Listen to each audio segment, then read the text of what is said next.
And there's no simple one solution. There are many factors which must be taken into consideration.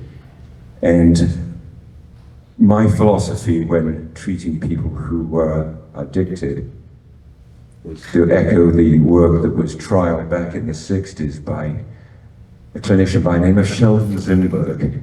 I need to give him credit. And he came up with the term called coercive therapeutic leverage. Now folks, as far as I can see, there is no coercion, there is no leverage into therapy. What we have going on here in London is an unmitigated failure, and it's been caused by enabling and handing out, in part, by highly addictive drugs which compound, aggravate the problem. I started treating opioid addiction 35 years ago. We had a new drug out then, and unfortunately it's been given a bad name over the years, but it worked wonders. It's called methadone. It's been replaced by Suboxone, but it certainly got people off the street. And every time we expanded the clinic from my private office, first in White Hills, and then on Warncliffe Road, every time we expanded the clinic for those patients who needed to take drugs, I got in contact with the chief of police and was able to say that the statistics indicated that petty crime is going down because people weren't having to break and enter to make money to be able to buy their drugs. That worked well until new people came into town, perhaps about in 2016, 2015, who believe that the way to treat people is to meet them where they're at, whatever that expression means. I don't understand it, but it's anathema to me, and it is in actual fact made what we were doing at Clinic 528. It's really destroyed that program. We used to have 1,400 patients who were doing well. They reconstituted their family life. They were getting jobs. They were healthy. They weren't using drugs for the most part, but they were certainly using less, and they were causing less harm to themselves and society. Now the pendulum has swung the other way, and the numbers at Clinic 528 have dropped to 567. Well, they haven't all got better, because most people stay on methadone for life. It keeps them healthy. But they're taking drugs which are highly addictive. London has a reputation, by speaking to my colleagues all over the province, that London has a reputation. I have a couple of friends who work in the police department, and they have informed me that about 52% of call-outs are into homelessness and drug overdose. I may be wrong, probably you can correct me, but that's what they told me. So certainly what has happened in the last 10 years is not working. And you can pour money into the system and it won't help, because I often tell patients that addiction is not so much addiction to a drug, it's addiction to more. And the more you give people, the more they will want. You can turn up the tap and pour more money into this and it will not solve the problem. So how do we tackle it? Well, you've got to have a long-term vision. Addiction takes about 30 years on average to develop for most people. They may start in their teens, but usually they're not having real problems until they're sort of 30s and 40s. The average age of people coming to the clinic is 35, 40. And so if you want to correct the problem we have in London, you've got to be prepared to start now. And hopefully we will have much better results some 25 years down the road. Now, I don't want to discourage you, but the wheels can start turning, but it's going to require a groundswell of people such as yourselves to assist Councillor Stevenson, first of all, getting re-elected because she's prepared to stand up to the negative effects of what's been going on in City Hall and all those people who are enabling. A lot of people try to treat addiction by saying that we must decriminalize and we must destigmatize. There's nothing wrong in suffering from the disease of addiction. If you tell someone they suffer from the disease of addiction, it gives them hope. It justifies treatment. It entitles them to benefits and to treatment. But to say that that is not fair, that calling them addicts is stigmatizing them, you need to just support them in what they're doing. Well, what you are in actual fact doing is enabling them. And that is what many of the clinics that are around town are doing, not only the physicians, but the pharmacists. I mentioned no names, but I think you know where they are and where they operate. But we can't change them. My own College of Physicians and Surgeons of Ontario has completely washed their hands of regulating doctors. If I was to prescribe the amount of drugs that these physicians are prescribing 20 years ago for legitimate reasons, for pain, I probably would have been sanctioned. I probably would have lost my license. But now doctors can come out and practice into practice and just willy-nilly prescribe massive doses of opioids with no clear benefit for the people who are receiving them. When I first started prescribing methadone, patients had to attend the pharmacy every day to get a witness dose. Now you can go and see a doctor and say that you want to take something which is not contaminated, which is a safe drug to take, and you'll be given a week's supply perhaps of Dilaudid. You take that to the pharmacy, you take the 2 tablets in front of the pharmacist, you walk out, and then you can sell to the traffickers outside the pharmacy. That's not helping that particular patient, and it's not helping our city. So I just want to let you know that I empathize with you, and I've suffered loss of business, if you want, when I was working, because so many of the patients who were doing well started going to these what they call safe supply clinics. I want to inform you they are not safe. They may be pharmaceutical grade opioids which are being prescribed, but they're not safe for the community. And it's up to everybody who's feeling the pinch. We've lost business at the clinic, but that doesn't matter because I'm retired, so it's too much. But you're suffering because your neighborhood has been contaminated, and you have a right to live in a clean city. But I said earlier about my comments, the city's integrity, its quality of life has gone down, and it's going to require all of us to try and do something about it. And that's why when Councillor Stevenson contacted me, I was only too pleased to come, because I have tried to curb the activity in some of these clinics and nobody wants to listen. So I'm open to answering your concerns, but I think I've gone on enough and you've got questions, and that's why you came here. Thanks for listening.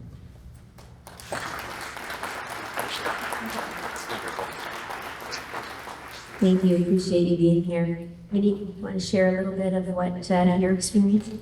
Sure. So my partner and I have, as I said, owned real estate for almost 40 years. We currently have 11 rental units that, having been in real estate, we sort of bought here and there, renovated properties, sometimes kept them, sometimes sold them. So all of our units are beautiful apartments. I would say they are all under market rent. So we have great affordable units. Of the 11 units we've had for almost 4 decades, we have never had vacancies until these past few years. And right now, out of 11, we have 4 empty units. And again, we have 1-bedrooms that are from $1,050 to $1,300 that are lovely. And just JP actually just showed one of them the other day, and looking out the window, which is one of them is next to the parking lot at Dundas and Elizabeth, and somebody was right there doing their needles and camping out. So it's been extremely difficult for us, and I'm sure for many, for everybody in this room. Having been in real estate all of my life, self-employed, no pension, this was to be our pension. These rental units, and it's extremely concerning now that we have thousands of dollars a month that are very difficult to keep the income going. As some of you know, some of those lampposts that they put up that look so lovely, those black sort of old-fashioned ones that had those outlets on them. I don't know if anybody was seeing those around, that just had people able to camp on our front lawns and, take their hydro for free. I think all of us in this room have to work every day to pay for our hydro, but so just so many crazy things that we see the city having allowed there. It's, as you know, Susan, we thank you so much for all that you're doing as well. You are the only person that ever got back to JP and I with the many trips I made down to City Hall, just asking for somebody to talk to me so I could show them the photos of people with their pipes on the lawn, 15 tents in the parking lot. It's so outrageous. As we all know, it's just become complete lawlessness in Old East Village. But Susan, you were the only one that ever called us and took the time to talk to us. But as you could see that day that you met us there, I don't even know what the words are to describe what's going on in the area. So while that is certainly concerning, I'll tell you a little bit about the real estate business side. I had an apartment for rent on Colburn and Queens for a client that ended up renting, got a second application from another agent, and when I told him, because it was two young girls that wanted the apartment, I said I had a beautiful 2-bedroom, sent him photos, and the reply we get often in real estate when we look to mention either apartments or houses in Old East Village is, oh, they won't go there. So for everyone who owns a home in the area, it really does affect our property values. And it's obviously the least desirable neighborhood for people who are looking for housing to even consider. I think we probably see a lot of the new neighbors that we get in the area come from out of town, maybe don't know the area as much as we do. But it's, I think one of the problems, Susan, like we chatted about, was the city has given Old East Village the brunt of every, I think I wrote down the other day, there's like 12 places between Ontario Street and Adelaide, or one block over, that there's no reason for the drug addicts and the homeless to leave our neighborhood. They have every service that they possibly need right there. And I'm sure we all feel the same, that we have to figure out how to get the city to spread some of this out. We're always hearing so many people saying how we have to help the homeless and everybody has to do their part. And that's true only until one of the services might actually come anywhere near their neighborhood. So I don't know what the solution is, but as we know, it's certainly affecting landlords in the area, homeowners, our equity, and even the poor commercial business owners on Dundas. Susan, I want to just give a quick example of how you have helped too. Like that day you came and met us, and I mentioned to you that ridiculous bicycle rack they had at the corner of Dundas and Elizabeth, if anybody was by there, and all it was being used for was their shopping carts and, great sturdy metal structure to put their tarps on and just camp right there on the corner. So I think as you passed along, that would have been great for people to bicycle there and walk along Dundas and shop, but that is just not going to happen. Nobody's going to cycle down there, park their bike, and walk along the road to look at the graffitied and boarded up storefronts. So, you know, what a costly burden that is for anyone that owns that property, because they can't sell it, nobody will buy it, and they can't rent out their businesses. It's such a shame, because it was really starting to become a funky little neighborhood. You know, from funky finds to the hot yoga, the beautiful pottery place. Like, there's just so many great things in the neighborhood. Some of the great little restaurants we were getting that are no longer there. Susan, while you were with us too, I forget if his name was John, but the fellow who runs the Palace Theatre, they are in a really terrible situation too. He was mentioning to us, if nothing changes in the area, the Palace Theatre may close down by the end of this year. Here. I'm the board chair. Great, great. Really hard. That's not going to. I sure hope so, because, you know, I think, well, hopefully everyone in the area supports it, but I know so many people, they just won't come down there, as you know, because they have to walk by the people who are doing needles. I mean, it is just overrun by the tents and the people just doing the drugs openly on the street, and the garbage that collects. You were, I think, what you were touching on too, there's so many services that come and just hand them everything.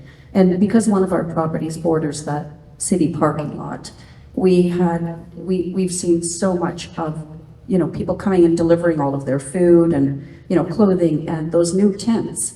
And of course you want to help these people, but at the same time, they just leave these brand new things behind. It's not worth lugging to the next corner where they're going to set up, because someone else will come and give them another free tent. I mean, it just is so ridiculous where the taxpayers' money is going, and it's not solving anything. So I'm not sure what else to say about that, but it's very disheartening. Thank you.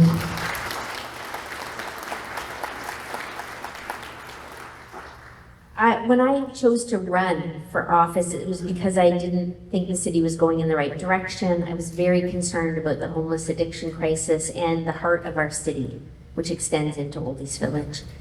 And I knew that I might bring a different perspective, I might challenge some things, but I had no idea how predetermined everything is, and about how open debate and discussion is not only, well, what I found out is not only not wanted, but almost not allowed.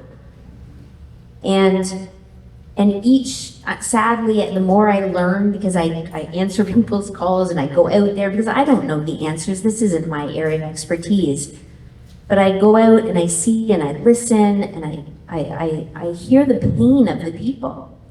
And people who are living in these shelters and highly supportive housing, they call me too. Because they see me on the news, or they've heard about me, and they're like, I am trapped here. I don't feel safe, and there's nowhere for me to go. And it's almost always the drugs. You know, so people will say to me, oh, well, you just don't like homeless people, you just don't care. It just so isn't about that. I mean, all of us care. But I talk to the moms too, whose kids are out there. I talk to the people who are happy because they're so happy that their loved one got a spot in a housing supported building or with housing and supports, only to have them pass away of an overdose, and then to find out the conditions that they were living in. They were horrified because they thought that their loved one was fine and safe because they'd connected with service. And this isn't about bashing the service agencies. They have a tremendous challenge, but we get to be open about what's not working, because things are not working. And we can care for people deeply and not support them at their weakest moment. You know what I mean? We have replaced the volunteer work and the donated food with paid taxpayer-funded food and taxpayer-funded wages to deliver that food and the drug equipment to our parks. We are paying to fill out the paperwork and move people into apartments and to support them in a way that they can't be supported. The video, if you saw it on the news, and it is not an isolated circumstance. I saw images of several apartments from different landlords. I've had people reach out to me since they were on the news saying, I had the same experience and I would never do it again. And you know what? We need those landlords. We need to connect with them. People are choosing not to rent just to avoid the risk. We're losing affordable housing in the city because we're not willing to address the hard reality that people need recovery and they need, as Dr. Jets said, some leverage there. People made the tough choice to ask somebody to leave their home, hoping they'd hit bottom and go for help, and find out there's no bottom there because somebody's handing out sandwiches and handing out blankets, which, you know what, we have a lot of caring people in the city who do that, and bless them. And I'm not trying to say please don't be kind and hand people food, but I'm saying we shouldn't be doing it with our tax dollars, because those people who are generously donating food and blankets are expecting the city to do more. And if we don't do more, then like, where is this going? This is not going to end well. This addiction crisis is like a cancer in our city.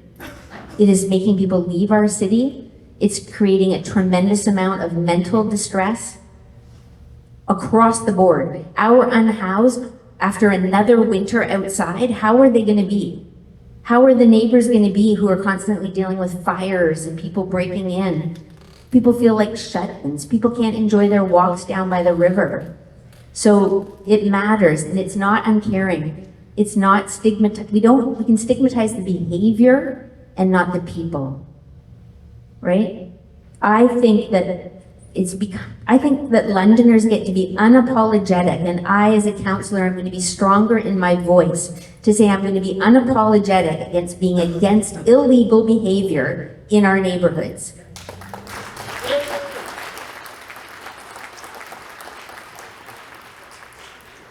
And somehow it's become that way. We're like, oh, you can't care. No, it's illegal. It's dangerous. It's a public health safety issue. I've got people who are getting pricked, picking up needles. We've got children in Old East Village, and a lot of them. We've got newcomers. It doesn't matter whether you're a senior, whether you're a family, a single person, a disabled person, whoever it is. A lot of people can choose not to go downtown because of the condition of it, but we have hundreds and thousands of people who live there 24/7. They can't sleep because of the night activity, the screaming of people who are in withdrawal, the partying, the activity that goes on is very loud. And people are trying to get up in the morning. They're leaving their car doors unlocked because the window is being smashed over and over again, and they're working poor. They're single parents and with kids. That apartment that was on the news, there's children living near there. And it's incumbent upon all of us, particularly me, because I'm an elected official, but it's incumbent upon all of us to say, you know what, this is not okay. It's been 2 years with this whole community system response, and it's time that the community had a voice.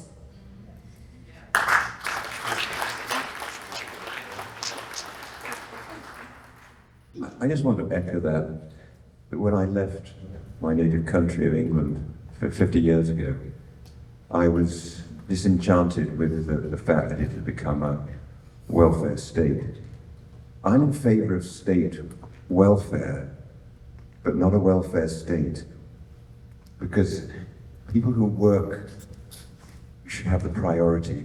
But when people who are not working are less capable, something's gone wrong when they become the priority. Unless we have livelihood, there's no way in which we can support other people. Bear in mind, if you live in a society, there's a reciprocal arrangement between security and freedom. If you want plenty of freedom, then you're going to have less security. And that's what's happened in London. And there has to be, going back to what I said earlier, there has to be some coercion to get people to change. Many people don't change very readily because they've never had anything good going in their life. They don't know what change is for. When I hear outreach workers saying, oh, this person is addicted, they can't change. I'm sorry, I've worked in addiction medicine for 40 years. People can change. They do change. And they sometimes enjoy a quality of life that they would never have had they not become addicted in the first place. So to keep on saying, oh, we've got to just support them, then you are just simply enabling, and there's no incentive to change. So that means all these handouts really need to be reduced. And the other thing, bear in mind that if you're giving things to people all the time, food, clothing, other supplies, there's nothing more demeaning than to live that way. What really helps people, and I know from seeing people become healthy as a result of, say, being on methadone, when they got a job and they were able to work and support themselves, you could see the pride in their lives. What we're doing here by handing all these things out to people is we are demeaning them. We're doing the very thing that the people say we're trying to avoid. I'm sorry. Giving all this money is a waste. It needs to be reduced, it needs to be very measured. But one thing that could be done is put people into community centres, spend that money on some security, and then there should be an option. You can live here, and you'll get food, but you'll have to contribute to the upkeep of this place. And if you don't want to live here, you don't want to follow our basic rules, then you're out.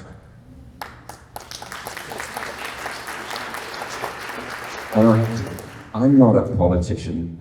I never will be, because I tend to be a little bit outspoken, but I only say that because that was the philosophy we had in Clinic 528.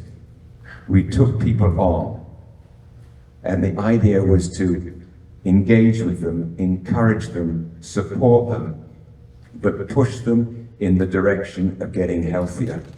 It was like corralling them down a narrow path till eventually there was only one way out.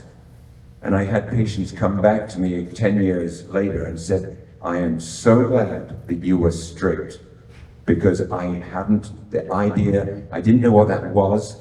I didn't have that self-discipline. You gave it to me, and I got my life back, and I'm grateful. So I know that it's not being unkind to be strict with people. It's showing people what they need. Addicted people tend to go after what they want. They want to get high. That's why they want these short-acting opioids. But folks, that's not what they need. And they don't want to be constantly given things. They would much rather do things for themselves if they're given a chance. But there's no incentive if you're forever getting handouts. And we're paying for that.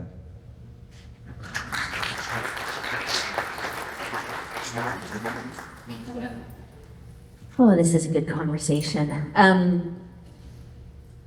We are paying for it in more than just financially, right? And I'm open to the fact that there might be many different solutions. As Dr. Judson said, people come into addiction in many different ways, and I think the path out looks different, and I think different things work for different people. But we get to look at outcomes, right? We get to have any agency that's receiving money gets to truly show that lives are being changed for the better long-term, and ones that, circle back or have that's okay, but we're tracking it and it's all okay. But to just blindly keep giving money and not recognize the devastation isn't fair to anybody. And I've been disturbed, quite frankly, to continue to find more and more that is not only not working, but completely contrary to the direction that I want to go, and most of the people that I talk to want to go. And not to keep bringing up the mayor of Barrie, but he was the one who's been speaking recently. and he said that the services were, working against the public safety issues. And we have that in the city. We've got the police now doing the open air drug strategy. They said they're not gonna walk past open drug use anymore in our core area. But at the same time, we have agencies handing out foil and needles and teaching people how to inhale and do drugs safer and working against. We've got coordinated informed response and foot patrol going out there, but it's just a crazy circle of just the same thing every day, moving tents, putting our frontline workers, whether it's social service agencies, police, business owners, they're in that confrontational situation every day. And we're not demanding of council, demanding of me to say, fix this. Like, do something that's working, because this is unacceptable. And more money from the province and the federal government isn't gonna work if we don't have a plan that works. So my husband has pieces of paper out there. I know we're already at 10 to 7. So if you have a question you wanna ask, please put your hand up. He'll bring you some paper and a pen, and we'll start collecting them and bringing them up. This is your opportunity to connect with, ideally, more with some of the other questions. You can call me anytime, and if I haven't been calling you back, I apologize. It's been a crazy week. The question here is, why did the police allow people to do drugs openly on the streets? Is it illegal? Is it because of new bylaws? Are they told not to take action? So, I think this is a complex question, and I will hand it over to Michelle, but I will also say as well that our city has been on a path. Understand that council, who sets the policy direction across the city, has endorsed a policy that says we are harm reduction focused. It goes as far as to say that you shouldn't even encourage recovery, because that's stigmatizing. If somebody asks for recovery, then you can offer them, honestly, there really isn't anything. That's the sad truth, right? If you go to detox and you come out,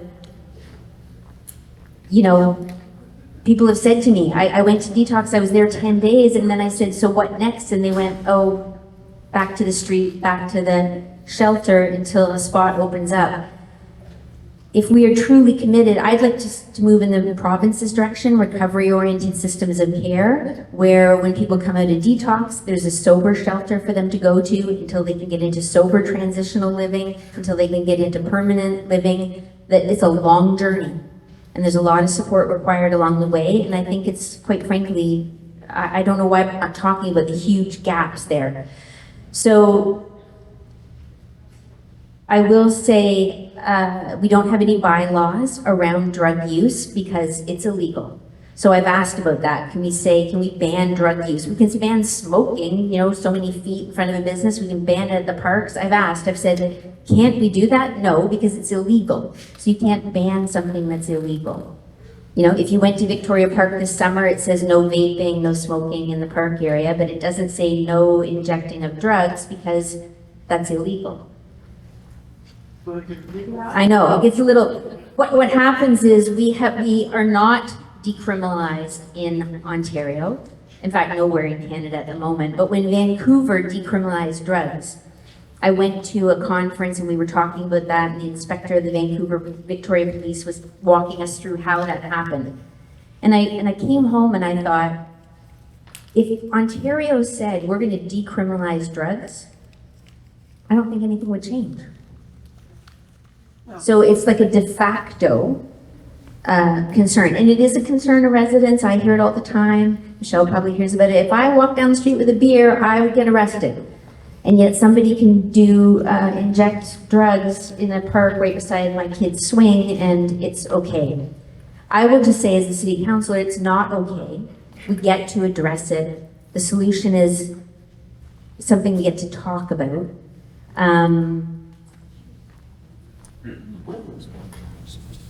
It's going to be a difficult one, I think, for Michelle too, so don't be put on the spot at all. Our chief has said he is committed to this. The first step was the open air drug strategy, where it's not, the police officers will not walk past it any longer, the foot patrol. So if people say, oh, cruiser drove past, well, you know, they're on their way to something. But the foot patrol are saying they're going to take that on. And it's the first step, I believe, of a plan that's better left for the chief to answer, but I will pass it to Michelle. Yes, this is a very complicated question. And like I said, please be gentle. I am not in charge of Project Pathways or Foot Patrol. Like I said, though, for those that have just walked in, my husband was in Foot Patrol for 4 years up until Saturday, when he's moved on to financial crimes. And I bring that up to you because I want to tell you, I'm not sure if he's okay with me sharing this, but I'm going to. Burnout factor. He was done. And I don't know, he worked downtown in Foot Patrol, so a little bit different of an area. Same clientele that we're talking about tonight, but not where you live. In 4 years, my husband is the happiest go lucky you're ever gonna meet. Big old personality. Everyone says, I love your husband. I'm like, what about me, right? Like, I outrank him by 2 ranks, but anyway. And he was so done. Every day he would come home and we would vent about, or he would vent about it to me and say, I do the same thing every day. Beginning of my shift, I walk around, hey, are you okay? And then I get someone saying, you just kicked that unhoused person. You can't do that, and they're filming him. And he says, no, I'm making sure that they haven't overdosed, right? Is it illegal drugs? Absolutely. But I'm gonna throw something here that I'm not sure if you've ever thought about. You cannot, according to the law, be intoxicated by alcohol in a public place. But you can be high in a public place and there's nothing we can do. There's no arrest powers. And that's a good question. That's beyond me. That's a government thing. So up until January, I was a patrol sergeant, so I was there.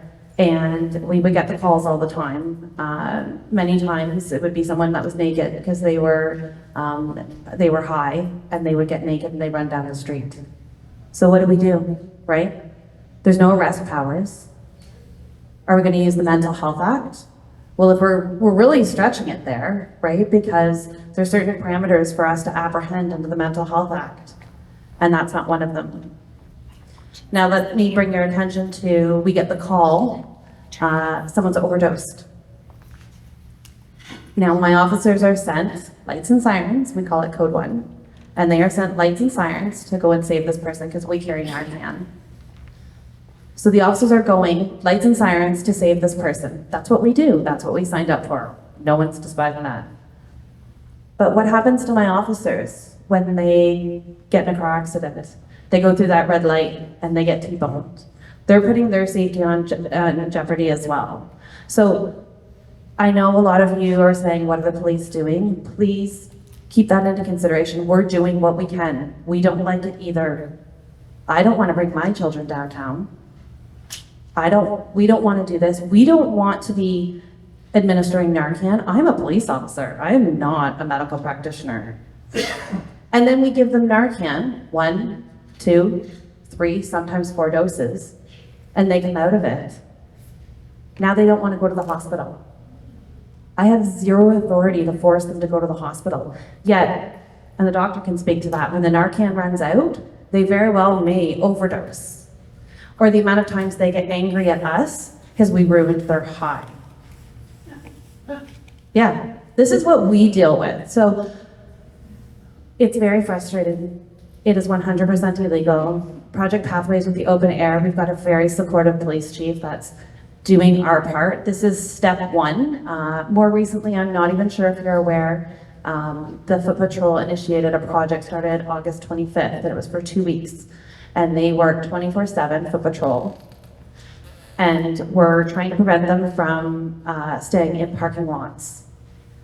But where do they go? So our Foot Patrol was out there with a member of the CIR, and they would go out and they would say, you can't be in this parking lot. And then they would move to the next parking lot. Well, you can't be in this one either. And they would move to the next parking lot. That is not a police issue, but they have to go somewhere. So I'm defensive of the police, of course, right? Where are we putting them? Where are we getting them their help? So I'm really grateful for all of you for coming out tonight to be part of the solution. And we are trying. We don't want to deal with this either. We want to find a solution. So I hope that answers your question. But it's very, very complex. It is very important. So when you do see those officers out there, please know we are all here. We all signed up, especially those foot patrol officers. Like the steps they're put in the day, and they're out there in the rain, and they're out there in this cold and the winter, and they're getting yelled at. They're getting yelled at by the good citizens of London, and they're getting yelled at by the citizens that we're arresting as well, or having to deal with. And they're not the nicest. I will tell you, Councillor Stevenson walks away with the questions. Prior to January, I worked in the cell block. We would take turns down there. And the amount of people we had down there that were under the influence of drugs, we would have to send them to the hospital. Now we're taxing the hospital with that.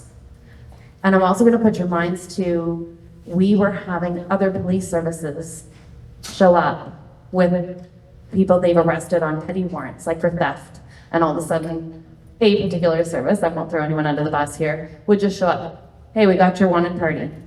No, we didn't want them. We don't have a cell for them, and we don't have a place. Yeah, we don't want them either. Here they are, but, and they were gone. Known as a dumping zone for all this stuff? Absolutely. Why London? Well, if they're wanted here in London, they have to answer to the charge here in London. It's a dumping zone for the drug use, prostitution, it's known as a dumping zone. Why? Because we don't have a cell. You as a police officer, you tell your fellow police officers in another district, no, take them back where they belong. They belong in your territory, not our territory. Well, if they're wanted here, If they're wanted. you're absolutely right. You are absolutely right. And please know that if they are wanted elsewhere, we are working efforts to get them back there as well. We don't want them here. We've got enough problems here. So we're singing the same song here. And I understand the passion of this topic, but I'm going to ask that we not, if we start talking from the floor, it's going to get wild in here. I don't know if you heard me, but I think you did on that. We're just going to ask that people go through the questions rather than talking from the floor. Dr. Driggs? I just think of the sort of adage that what you permit, you promote. It's as simple as that. And it works at all levels. Two of the most powerful people in the world have been permitted to get away with violent atrocities in the Middle East and in Ukraine because the rest of the world is intimidated and is not prepared to stand up. So nothing changes, it gets worse. And the analogy is that here with drug use, we are permitting it openly. And unless everybody objects to that, then there's no chance that this idea of enabling will help. Because as I alluded to earlier, addiction is rarely referred to as the addiction that people are addicted to more. They want more of everything. And so when it comes to their ceasing to use drugs, there's never enough that anybody can do. Because I want to emphasize the only way people can get healthy from drug addiction and substance misuse comes from within that person. My job was always to engage with patients, to establish rapport, capture their attention, and support them and push them in a certain direction. But if they didn't want to go that way, there was nothing I could do. But if, on the other hand, I had said that you don't want to get better at this point, come back when you do. In the meantime, I will make life easy for you and I will supply you with your drugs. That would be negligent. So there has to be sort of disinterested concern for all these people who are suffering from addiction, they're homeless, they're causing us trouble. But in many ways, society, we're all members of society, we have responsibilities in the community, but to permit the situation to carry on, we are really colluding and we're just making the problem worse ourselves.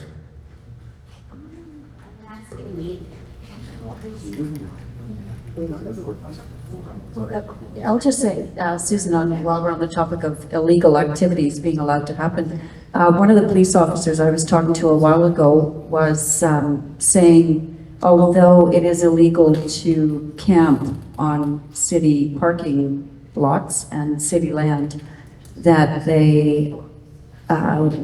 what the police were being told to do and what the city was doing was coming and telling everybody in their tents that they had to clear their things out in the next few hours, and they would actually give them 2 hours to clear everything up.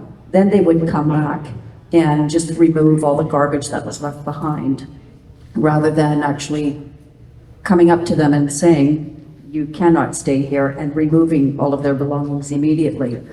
And what the police officer was saying, Susan, is if the city started to allow that to happen, then if everybody was losing all of their possessions in that moment, they might not be camping out in areas that they're not allowed to. But when you give them 2 hours notice and say, move your things, we'll come back, and then all you're coming back to do is clean up their garbage that's left behind, which is more of taxpayers' money.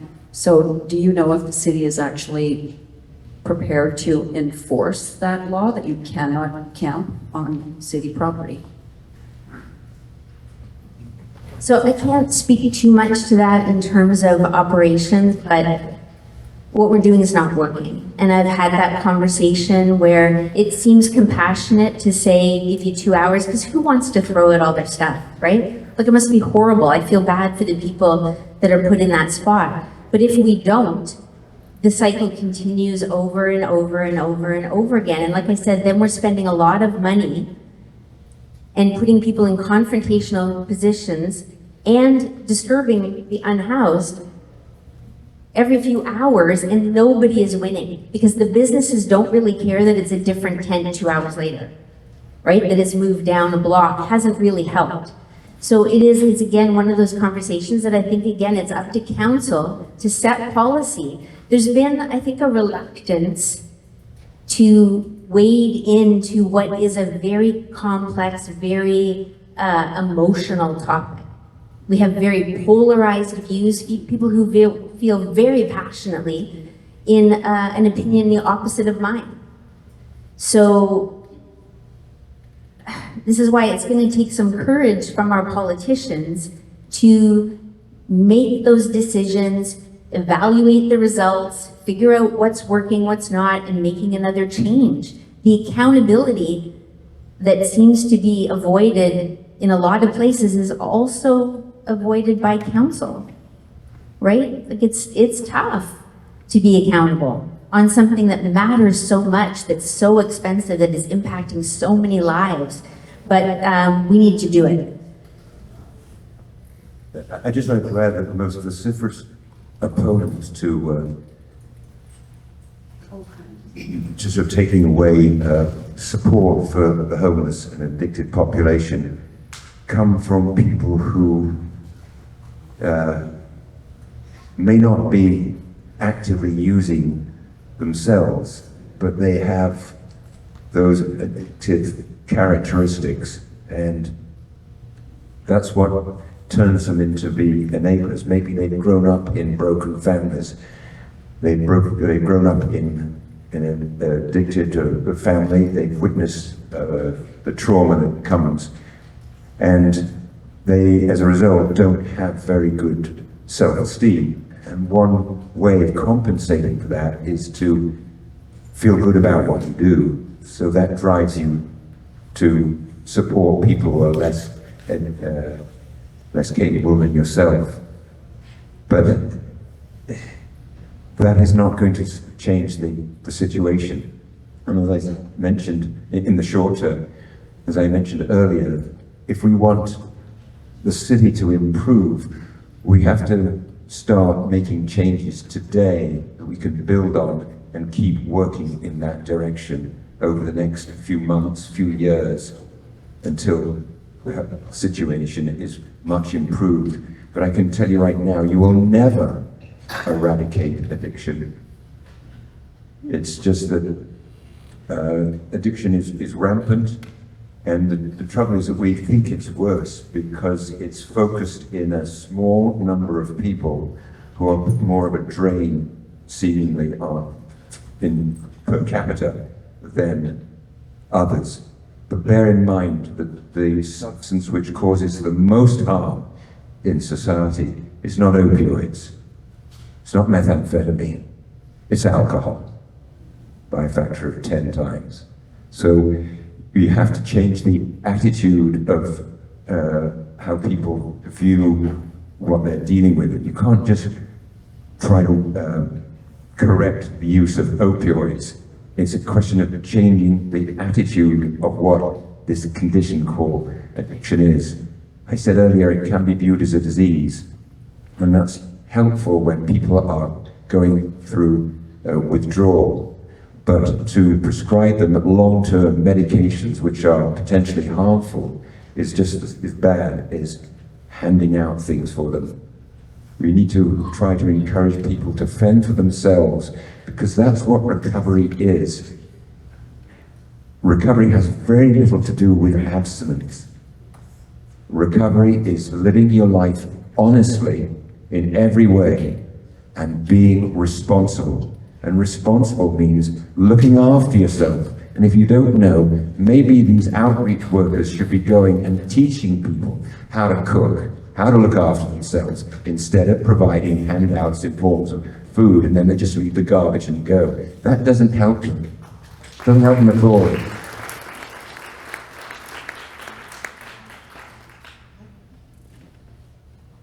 If anybody has any other specific questions about addiction, then I'll ask them. We have any middle hospitals left? On Hyper Senate. That was a big problem when the London Psychiatric Hospital was closed down, because there were many people there who that was their home, and they functioned quite well. Some of them live in one of my places. Yeah, but it got a lot worse when it closed down, and there's been no alternative. St. Thomas is empty. If I was to ask you one question, after a lifetime of practicing addiction, as, let's say I was a person leaving a recovery after 27-day program, what would be your one piece of advice to me? I guess we'll move the floor. Did anybody get that, or should I repeat it? If I was leaving a 27-day program, the day that it ended, what would be your advice to me? What one piece of advice would you give me as a person trying to go into recovery? Whatever addiction is, really a lifestyle of chaos and isolation. The antidote to that is connection and support. And so if you went to a residential program, not that a residential program is the cure-all, not at all. There's nothing wrong with going to fellowship meetings, because there you meet people of a like mind who have got themselves helping. So if they hear outreach workers saying this person can't help it, they're addicted, they can't change. That's not so. They haven't studied addiction, they don't know about it. With people, hundreds of people get healthy, but you can't do it alone. But only the person who's seeking treatment, only they can get healthy.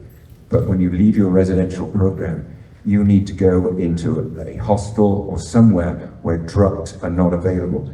Councillor Stevenson was saying, all this money that's going on handouts would be far better spent on having hostels which are patrolled and controlled by people who promote abstinence in that building. And if you don't adhere to that, you're back out on the street, and then you come to the attention of the police.